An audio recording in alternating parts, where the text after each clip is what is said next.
Selamat datang saudara-saudari. Hari ini kami mau mendengar Markus babak 2. Yesus menyembuhkan seorang lumpuh. Beberapa hari kemudian, Yesus kembali ke Kapernaum dan tersebarlah kabar bahawa Yesus di rumah. Banyak sekali orang datang berkumpul di situ sehingga tidak ada tempat. Bahkan di pintu pun penuh sesak dengan orang.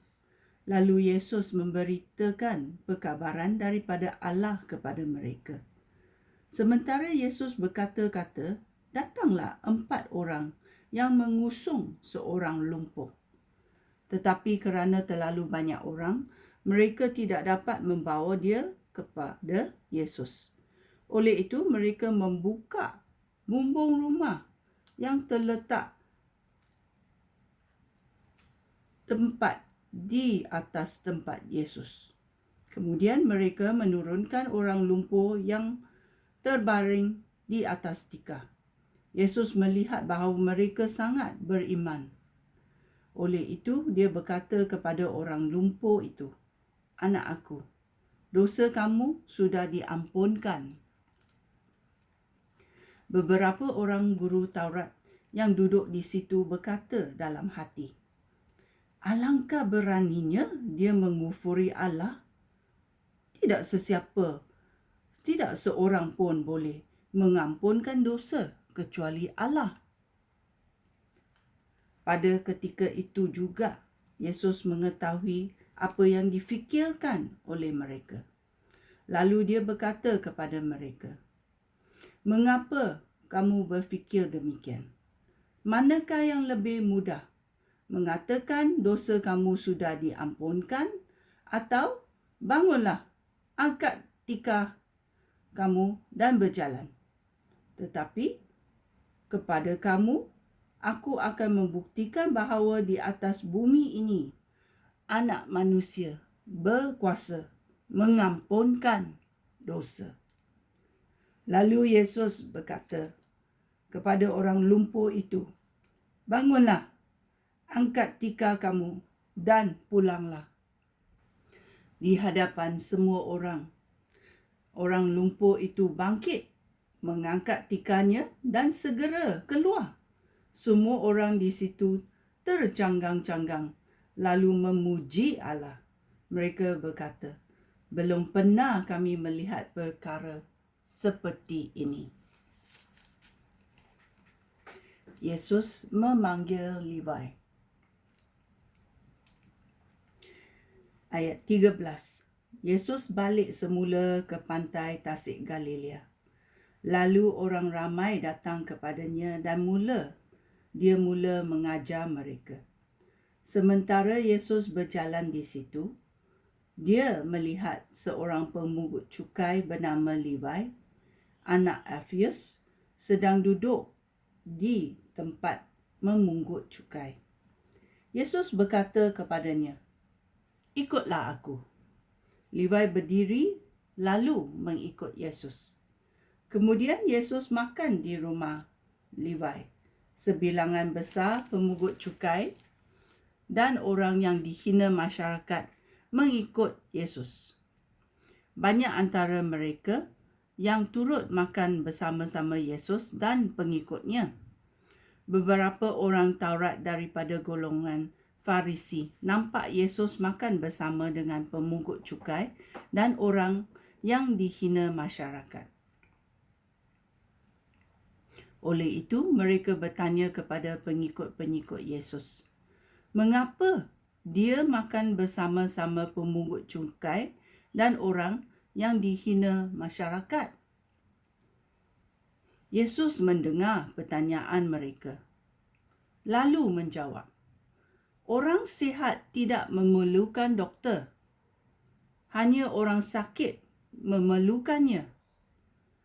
Aku tidak datang untuk memanggil orang yang menganggap dirinya mereka baik, tetapi untuk orang yang dihina masyarakat." Pertanyaan tentang puasa, ayat 18. Pada suatu ketika, para pengikut Yohanes Pembaptis dan orang Farisi sedang berpuasa. Beberapa orang datang kepada Yesus dan bertanya, mengapa pengikut Yohanes Pembaptis dan pengikut orang Farisi berpuasa, tetapi pengikut guru tidak? Yesus menjawab, adakah tetamu di jamuan perkahwinan berpuasa? Tentu tidak. Selama pengantin lelaki masih bersama-sama mereka, mereka tidak berpuasa. Tetapi akan tiba masanya apabila pengantin lelaki itu diambil daripada mereka. Pada masa itulah mereka berpuasa. Tidak ada orang menggunakan kain yang baru untuk menampal pakaian lama, kerana kain menampal yang baru itu akan mengecut, lalu menyebabkan pakaian lama itu semakin koyak. Demikian juga tidak ada orang yang menuang wain baru ke dalam kerbat kulit lama. Jika dia berbuat demikian, wain itu akan memecahkan kerbat kulit itu dan kedua-duanya terbuang. Wain baru harus dituang ke dalam kerbat yang baru juga. Pertanyaan tentang hari Sabat, ayat 23. Pada suatu hari Sabat, ketika Yesus sedang melawati ladang gandum, para pengikutnya yang berjalan bersama dengan dia mula memetik biliur gandum. Lalu beberapa orang Farisi berkata kepada Yesus, lihatlah, para pengikut kamu telah melanggar Taurat kita dengan melakukan perbuatan itu pada hari Sabat. Yesus menjawab, belum pernahkah kamu baca apa yang dilakukan oleh Daud ketika dia dan anak buahnya lapar?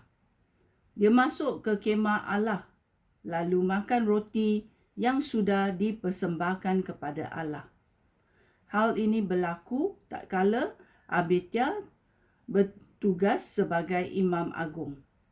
Menurut Taurat kita, hanya imam yang boleh makan roti itu. Tetapi Daud memakannya. Malahan dia juga memberikan roti itu kepada anak buahnya. Yesus berkata lagi, hari Sabat ditetapkan untuk kepentingan manusia. Manusia tidak menjadikan untuk hari Sabat. Oleh itu, anak manusia juga berkuasa atas hari Sabat. Ini adalah Markus babak kedua. Sekian, terima kasih. Shalom.